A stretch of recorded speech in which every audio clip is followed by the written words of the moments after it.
It's wide, it's a little unconventional, and yeah, I kind of want one. Samsung is launching two book-style foldables in 2026, but the Galaxy Z Fold 8 is easily the one I choose to carry.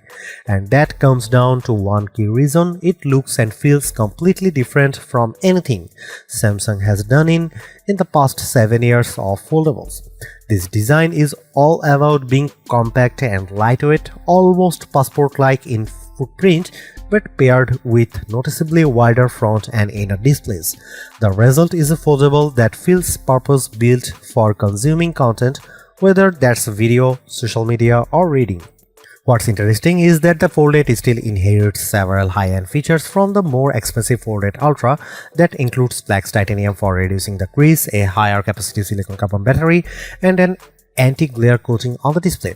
Of course, hitting the $1,899 price means compromises. You are losing the telephoto lens and there is no flex mode this time around. But even with those trade-offs, I can already see a lot of people gravitating towards this design. Here are my hands-on impressions so far. Samsung is officially launching the Galaxy Z Fold 8 on August 7 with pre-orders opening today, July 22. Pricing starts at $1,899 for the base model with 256GB of storage and 12GB of RAM. If you want more storage, the 512GB version jumps to $2,099 and the 1TB model along with 16GB of RAM comes in at $2,499. The first thing that stood out to me when I picked up the Galaxy Z Fold 8 was just how light it feels. At only 201 grams, this is officially the lightest book-style foldable Samsung has ever made. And that's impressive considering the Fold 7 was already relatively light at 215 grams.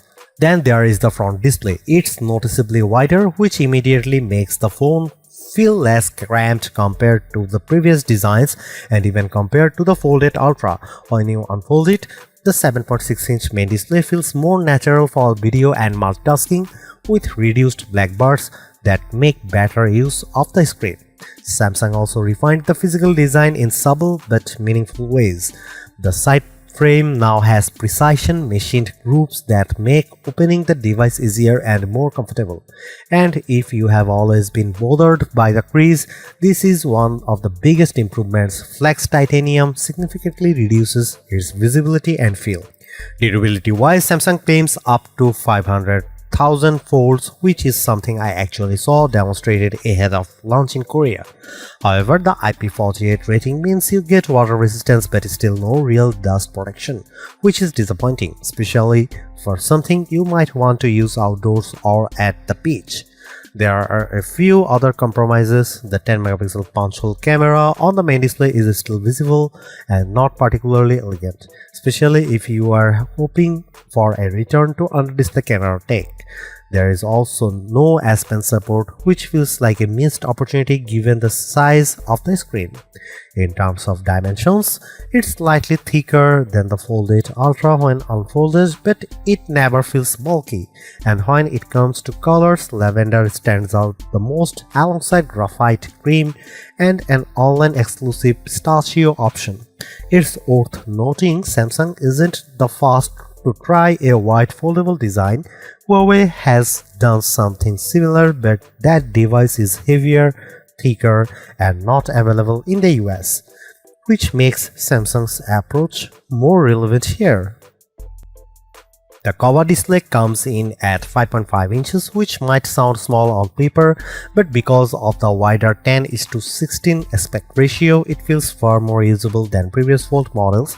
Typing is easier and content feels less compressed. Unfold it and you get a 7.6-inch main display with a 4:3 aspect ratio. This is a much better fit for video compared to the more square layouts we have seen before. You still get black bars, but they are less distracting overall. Rotate the device and that 3:4 layout works really well for browsing websites or reading ebooks. It's a surprisingly versatile screen. One issue I noticed is the keyboard.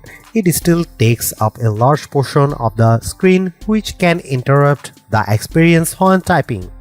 Brightness is another big upgrade. The Fold 8 reaches up to 3000 nits, making it the brightest display Samsung has put on a phone so far. In fact, during my testing, I had to lower the brightness just to properly capture footage.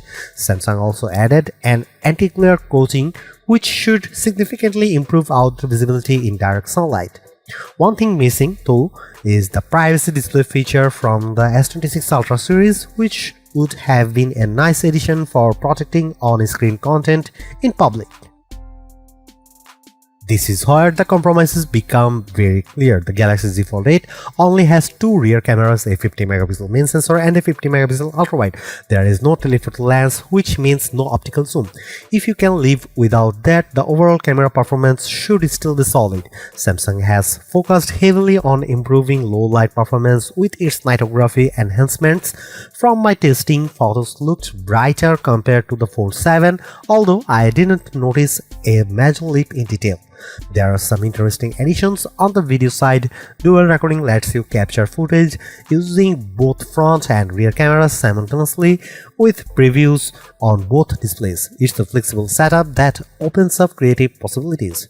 The standout feature, though, is AI-driven. It's called My Fan Cam. You select a subject and the phone automatically tracks and reframes them throughout the video. I tested it and it works surprisingly well. It's one of those features that feels genuinely useful rather than gimmicky.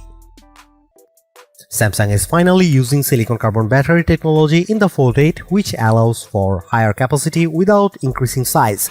You are getting a 4800 mAh battery, up from 4400 mAh in the Fold 7 despite the more compact design. Charging speeds have also improved. Wired charging jumps to 45 watt, which should get you to around 69% in 30 minutes. Wireless charging increases to 20 watt as well. However, there is still no built-in magnetic system like MagSafe. You'll need a compatible case for that, which feels like a missed opportunity.